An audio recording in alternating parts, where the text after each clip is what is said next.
Okay, so this is the video for the Unit 9F handout. And in this one, let's see, what do we have?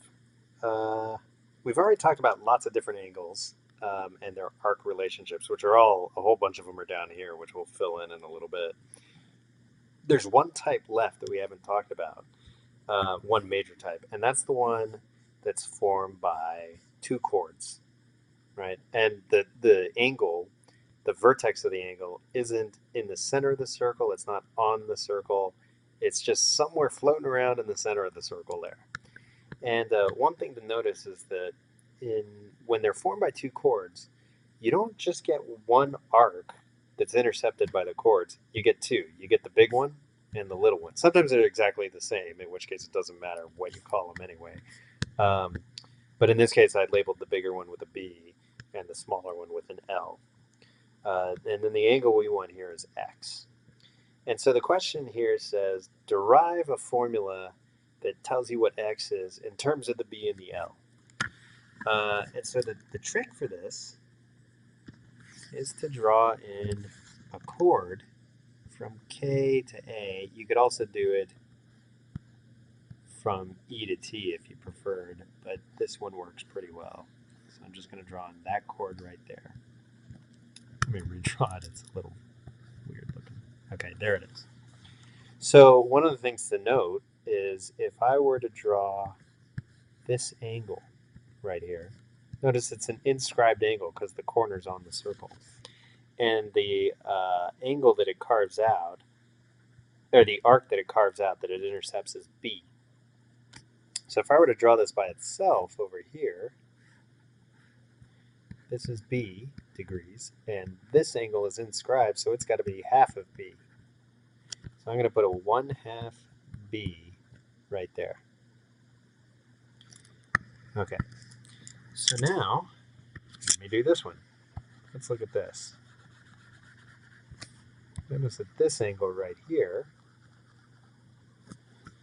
is also inscribed. It's on the circle, and it intercepts this arc, L. So if I were to draw that one by itself, L there, this would be half of it, half of L. So this angle up here is half of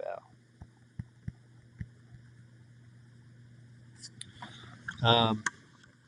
Now let me draw, actually, I'll just move this over.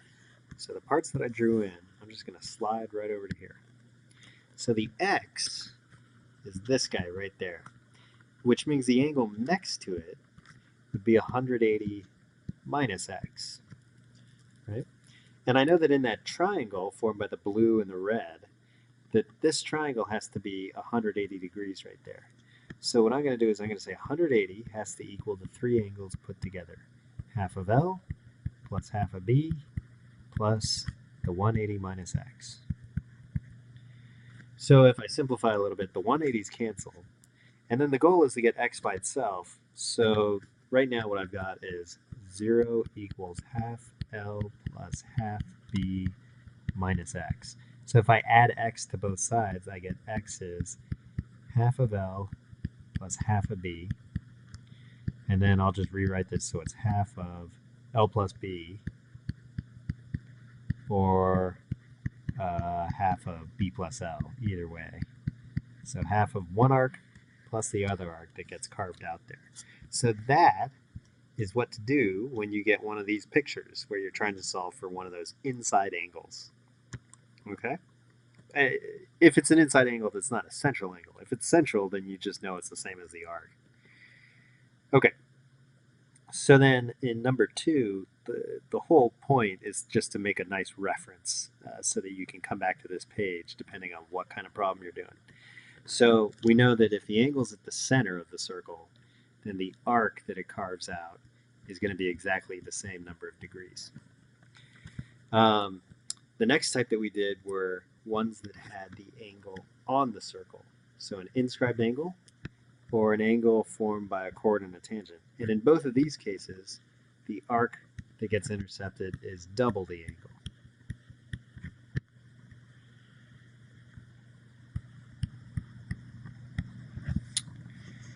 Okay. In the last handout, we did a bunch where the angle was outside the circle, and notice in both of those cases, so this one is formed by two secants, this one it's one tangent, one secant, this one it's two tangents, and in every case, you ended up with two arcs that were carved out, a big one and a little one. A big one here, and the little one there. A big one right here, and a little one right there. And in all three cases, the angle was half of the big arc minus the little arc. Right? So that's if you have an angle on the outside. Okay. If you have an angle on the inside, well, we just did this one. This also carves out two arcs. It carves out a big one and a little one. It doesn't really matter which one's big or little, and they might be exactly the same. And you end up with the x being half of the big plus the little one. Okay?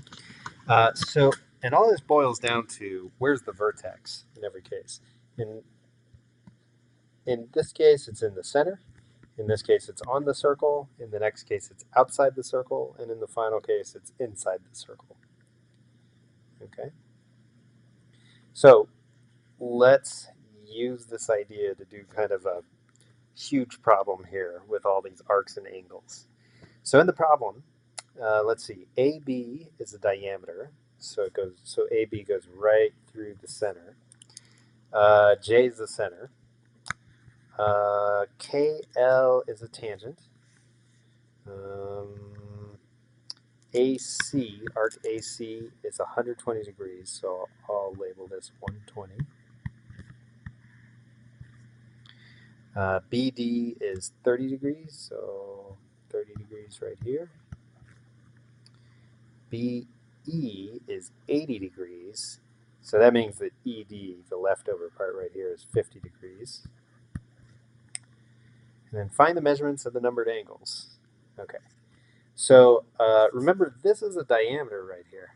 So that cuts the circle in half, which means each half is 180 degrees. So this leftover here would have to be 60 degrees. And let's see, we got 80 on the other side, so then this leftover would have to be 100 degrees. Okay? So at this point we have all the arcs, which means we should be able to get every angle in this picture. So let's see, angle 1 comes out of, the vertex is a J, which is the center. So angle 1's a central angle. So if I draw angle 1 by itself, it just looks like this, and it's going to be equal to the arc that it carves out. So the arc that it intercepts is 120, so angle 1 is 120. Angle 2 here is on the outside of the circle. So let me shrink this one down. So angle 2 is outside the circle. So if I draw that guy by itself, this is the angle that I want. It carves out a 120 and a 50. And since it's outside the circle, that falls into this category right here, half B minus L. So it's going to be half the big arc minus the little arc. So half of 70 will be 35. So let's see, this one's 120. This one's got to be 35. Let's take a look at angle 3. So angle 3, the vertex is just floating around in the center here. So I'll draw 3 by itself. So 3 is formed by 2 chords. It's this angle here. And let's see, if I trace them out, I'll highlight them here. So there's one of the chords. Here's the other chord. So let's see, it carves out a 120 here and a 30 over there. So 120 and 30. And since this one's an inside angle, the vertex is on the inside of the circle, I'm going to take 1/2 the big arc plus the little arc. So that's half of 150, which is 75. So I'll put 75 there. Let's see. So we can actually get angle 7 right away. If 3 is 75, then take that away from 180 and we get 105 for angle 7. And angle 6, let's see. I have the 120 right here. So the angle next to it would have to be 60. And then I know that I have a triangle here. So let's see. 180 minus 60 plus 75. So that's going to be 55 degrees. Okay, so let's look at angle 4 and angle 5. So angle 4, the vertex is on the circle. And if you drew out the whole thing, you could do this two ways. You could say, well, I know that JA is a radius, and I'm drawing it to a tangent line, so that better be 90 degrees. But let's say you forgot that rule. Then what you could do is draw the tangent and the chord that form angle 4 right here. And then you can see that the arc that it intercepts is half the circle, 180 degrees.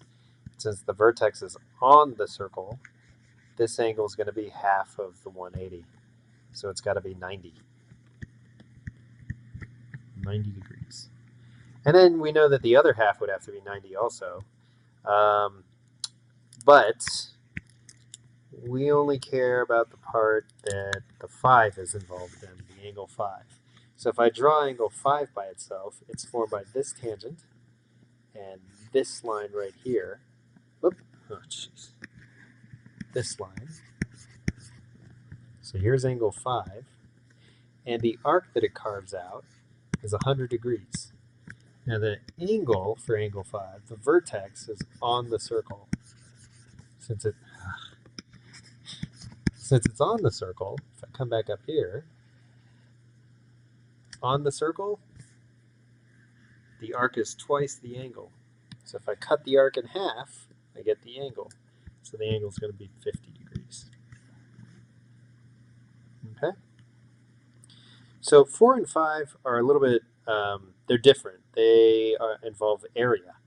So we'll talk about it.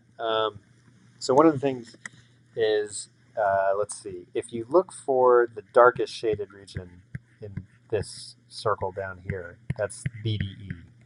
It turns out that it's 68 divided by 360 times pi 10 squared. Okay, why?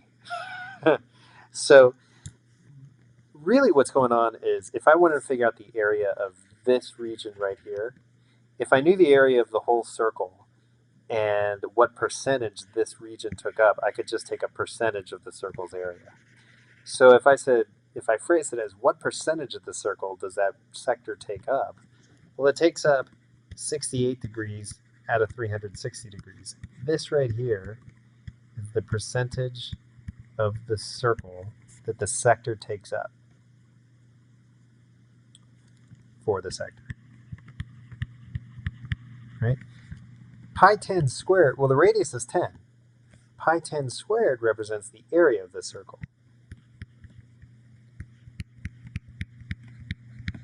Because it's pi r squared, right? Area of circle.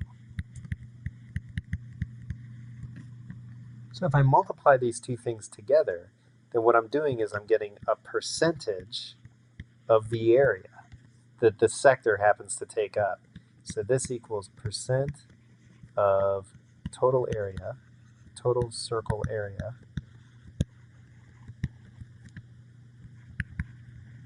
that's, I'll say, taken up by the sector.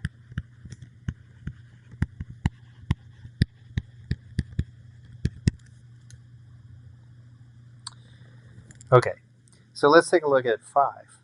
5 says find the areas of all these differently shaded regions. So the first one is BED, which is the 68 degree one.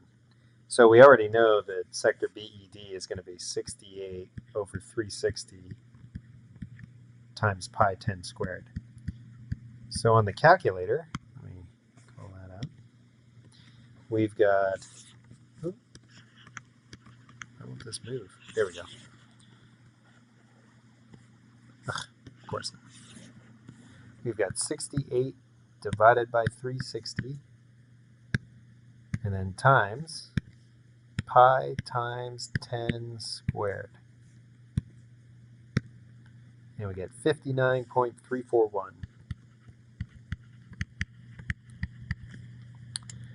Okay, the unshaded part, that's a 90-degree sector. And you might know that that's 1/4 of the circle, but let's say you didn't. So this one is for BDE. But if I'm talking about BCA, let's say you didn't know it was 1/4 of the circle, or 25%. You could just say, well, it's 90 out of 360 times pi 10 squared. Right? 1/4, 90 over 360 is 1/4 of pi 10 squared of the circle. So if I did 90 divided by 360 and then times pi times 10 squared, I'm going to get 78.5398, so 540.